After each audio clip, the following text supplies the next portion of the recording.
If you're looking in the sort of 10 million plus range, I would have thought 80 to 90% of the market is off market, and probably buyers as well are all represented at that level. My name is Jonathan Bramwell, and I run Bramwell Prime Property Search, and I'm a buying agent specialising in the country house, farms and estates market to the west of London. I think increasingly now, especially on country property, which can be quite complex. It's not like sort of buying your house in London or your flat in London.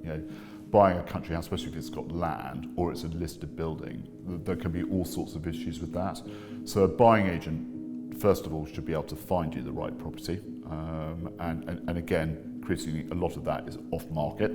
So you need somebody with the right connections to get you access to those houses. The really good buying agent is then making sure it is the right property for their clients. My typical clients are usually, they're going to be high net worth, ultra high net worth individuals.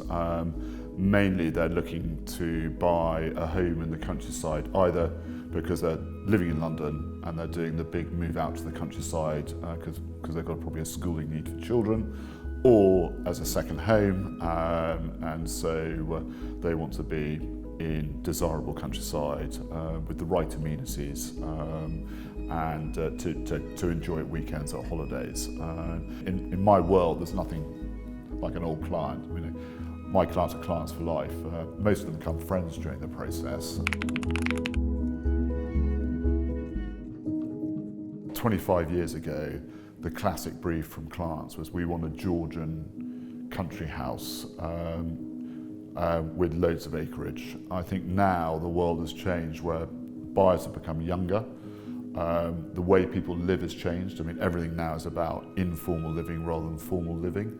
So the big challenge always in a country house, if it hasn't got it already, is how you're going to create that lovely big family kitchen, sitting room area. So again, my black book of contacts, I've got the right architect, planning advisor to advise on that. But I think that's what's really changed, is the informality about how people live. I mean, I probably have bought on average 1 to 2 properties a year for American buyers, but usually they're Anglified. They've been living in London, working in London probably, and then are buying something to enjoy for weekends, or they're moving out to school their children. But now it's very much the billionaire American buyer has arrived, and they are used to owning lots of property, and just having something in their portfolio, which is the Cotswolds, is an attraction. I've been doing this for 30 plus years, hence the grey hair, and I've been a buying agent for 25 years covering that area, and so I've got a track record. I've bought or advised on over £2.5 billion worth of property in that area, and there aren't many of my competition who can say that they've done that and bought some of the best houses in that region.